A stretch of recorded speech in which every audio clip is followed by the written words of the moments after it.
Hello, world of YouTube. I'm just en route to the gym in the rain for a bit of commitment.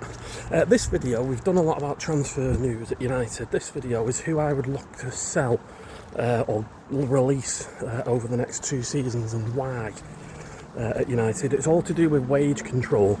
Squad cost ratio is the new PSR. What's the biggest cost for clubs? It's player wages. And the lower your player wages, the higher your squad cost ratio is, aka the more you can spend on transfer fees. And also, if you're trying to get United back to, it pains me to say it, but you're following the City model, which is a good model because they have been the best team over the last 10 years, and you want to go back to the days of Fergie where you run the players, not the players run the club. And you want to get people proud to play for United again. You want to get wages under control. One of the problems you've got is you've got a lot of players at United that are crap on massive wages. So how are you ever going to control wages when you're playing crap players big wages? Because what does it happen when good players come through the door? They're going to be saying, well, if Luke Shaw and Harry Maguire are 150k and 190k, I want 400k. So you need to get rid of the dead wood on big wages to control it. So Harry Mass went to Sheffield Wednesday at 17-18, and then he went to Norwich, who were fighting for the playoffs, but he got injured.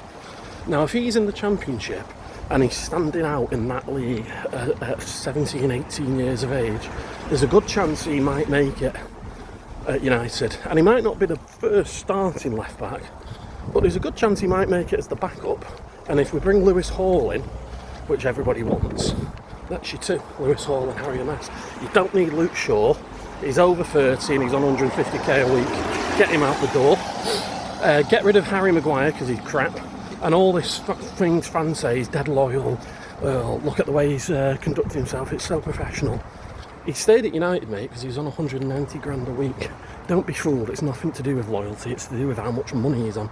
Because he is not getting anywhere fucking near 190 grand a week. When he leaves United, he probably won't even get 100 grand a week.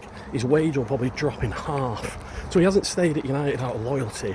He stayed at United because he's massively overpaid on his wages. And then the next one would be De Ligt.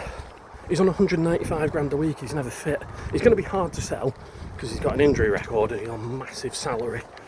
And I bring in Nathan Collins from Brentford. Captain at Wolves, captain at Brentford, clearly got good leadership, clearly professional. You never see him in the news for doing anything wrong. He's always fit, 26, a good age, definitely Prem proven. He's a very, very, very good player. If you take all the way back to his career, he was great at Stoke, he was great at Burnley. He was great at Wolves. He was the record signing for Wolves and a record signing for Brentford. What does that tell you? And he's on about 70 grand a week at Brentford because they pay tiny wages. Stick him on 100, 120. You're saving 75 grand a week on De Ligt. And he's fitter and he's better. It's a no-brainer for me. And if you got rid of Shaw, Maguire and De Ligt, you'd probably be saving about $500,000 a week in wages. It's crazy. And you'd be bringing youngsters through like Harry Mass. So there's a couple of players we need to get rid of. And then another big wage player that we need to get out the door is Rashford. But like Onana, because he costs so much money and he's so overpaid, I think he'll do a Jadon Sancho, both of them, where they'll just go out on loan until the contracts expire. I don't think anybody will buy either of them because they can't afford the salary. They're idiots and they're crap.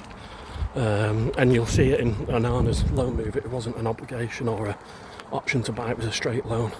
And I think Rashford will be the same. He'll do a Sancho, a Lindelof. He'll hang around like a bad smell until his contract's up.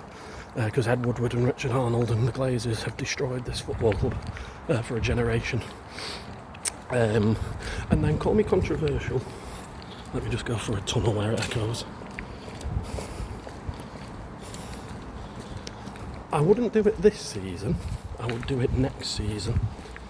I'd sell Bruno Fernandes for a couple of reasons next year. He's another year older, so he'll be 32, 33. He'll be past his best by then. He's on enormous wages. We'd sell him for good money. And tell me a time in the last 10 years United have sold a player for good money. Love him, hate him, despise him. Ratcliffe wasn't wrong when he first walked through the door and said United's record of selling players is terrible. They never make money, and they don't. And sometimes you've got to have that intelligence of knowing when to bow out on the top. And we've got Cunha as his direct replacement.